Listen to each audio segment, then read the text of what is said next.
Priya doctor CB దాని గురించి కూడా సార్ చాలా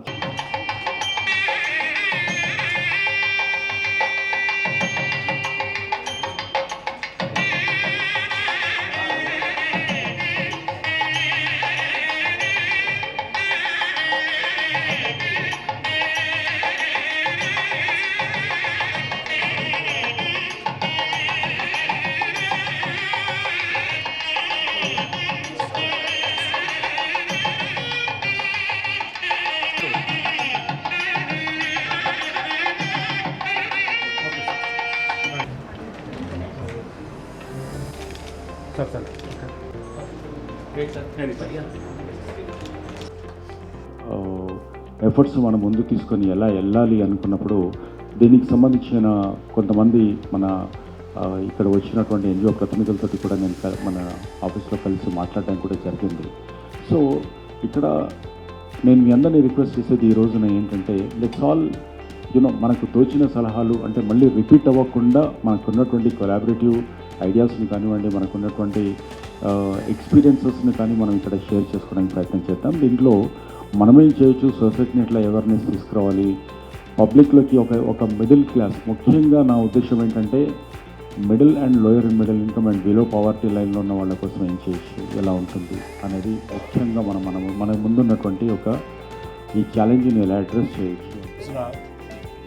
ఆటిజం మీద ఒక రౌండ్ టేబుల్ సమావేశాన్ని ఇక్కడ హైదరాబాద్లో నిర్వహించడం జరుగుతుంది. మేజర్గా మీ అందరికీ తెలుసు, ఆటిజం అనేది ఈ మధ్యలో మనం వింటున్నాము. బట్ అది ఏజెస్ నుంచి అంటే మనం కనుక తీసుకుంటే కొన్ని వేల సంవత్సరాల నుంచి అది ఉన్నా కూడా అది ఇదివరకు రోజుల్లో అంటే ఒక 20 ఏళ్ళ కిందట తీసుకుంటే అది మనకు ఒక 1000-1500 మందికి ఉంటున్నది. ఈ రోజున 70-80 మందికి ఒకళ్ళకి ఆటిజం వచ్చే ఛాన్సెస్ ఉంది. ఆటిజం అంటే ఏంటి అని అంటే మనకు మైండ్లో ఉన్నటువంటి దాన్ని ఒకసారి డిస్కనెక్ట్ అవుతుంది. మన ఇంటి చుట్టుపక్కల ఉన్న వాళ్ళ కనుక తీసుకుంటే మనకు వాళ్ళు లేట్గా మాట్లాడడం కానీ, లేట్గా కనెక్ట్ అవ్వడం కానీ, ఏదన్నా మనకు చెప్పినప్పుడు లేట్గా అర్థం చేసుకొని రియాక్ట్ అవ్వడం కానీ, ఇలాంటివన్నీ జరుగుతూ వస్తున్నాయి. సో ఇది రోజు రోజుకు ఒక మహమ్మారిలాగా మన చుట్టూ ఉన్నటువంటి సమాజాన్ని ఇండివిజువల్గా కానీ, పేరెంట్స్ని, ఫ్యామిలీని కానీ, సొసైటీని కంట్రోల్ చేసే పరిస్థితి మనకి ఇక్కడ కనపడుతుంది. సో ఇక్కడ నేను ఇది ముఖ్యంగా ఇది కండక్ట్ చేయడానికి ఏంటంటే middle class, lower middle class వాటిల్లో లేట్ ఐడెంటిఫికేషన్ జరగడం వల్ల, చాలా లేట్గా దాన్ని గుర్తించడం వల్ల ఆ పిల్లలు మిగతా సమాజంలో ఉన్నటువంటి మిగతా పిల్లలతోటి కలవలేకపోవడం అనేది ఇక్కడ జరుగుతూ వస్తుంది. సో ఇది మనకు కొన్నిసార్లు పేరెంట్స్ కూడా దాన్ని యాక్సెప్ట్ చేయకపోవడం, ఒక రకమైనటువంటి స్టిగ్మాలో ఉండడం వల్ల నా పిల్లలు అలాంటి వాళ్ళు కాదు అనుకోవడం, లేదా కొన్ని స్కూల్స్కి వెళ్ళినప్పుడు ఇది కొంచెం స్పెషల్ చిల్డ్రన్ వీళ్ళకు కొంత మందబుద్ధి ఉంది కొంచెము అని మన కొన్ని విషయాలలో వాళ్ళు ఏం చేస్తున్నారంటే మిగతా పిల్లలతో కలవకుండా, లేదా కొన్ని స్కూళ్ళలో అడ్మిషన్ ఇవ్వకుండా జరుగుతుంది. ఈ రోజున మీరు కనుక తీసుకుంటే దాదాపు 60-70 మంది పిల్లలకు ఒకళ్ళకి వచ్చేటువంటి అవకాశం ఉంది. అండ్ ఇంకొక 10 ఏళ్లలో ప్రతి 10 మందిలో ఒకళ్ళకి వచ్చే అవకాశం కనపడుతుంది. అంటే ఇది మీడియా ద్వారా, మీ అందరి ద్వారా, తర్వాత మిగతా వాళ్ళందరికీ కూడా నేను రిక్వెస్ట్ చేశాను ఏంటంటే ఇది అంత ఈజీగా తీసుకునేటువంటిది ఆటిజం కాదు. మనకు ఫ్యామిలీస్ని డిస్టర్బ్ చేస్తుంది. ఇది చాలా ఎక్స్పెన్సివ్ కూడా, ఎందుకంటే దీనికి థెరపిస్టు లేదు, దీనికి సంబంధించినటువంటి స్పెషల్ టూల్స్ కూడా ఏం లేవు. దీనిగా టెక్నాలజీ జరగాలి, రీసెర్చ్ జరగాలి. అండ్ పెళ్లి చేసుకున్న కొత్తలోనే వాళ్ళకు సంబంధించినటువంటి అవేర్నెస్ రావాలి. మనకు పోలియో మిగతా విషయాల్లోకి ఎలా అయితే మనము వ్యాక్సిన్స్ తీసుకున్నామో అటువంటి టైంలోనే ఇంటికి కూడా ఐడెంటిఫికేషన్ కనుక జరిగిందని అంటే డెఫినెట్గా దీనికి సంబంధించినటువంటి 60-70% ఆఫ్ ది ప్రాబ్లమ్ను మనం సార్ట్అవుట్ చేసుకోవచ్చు.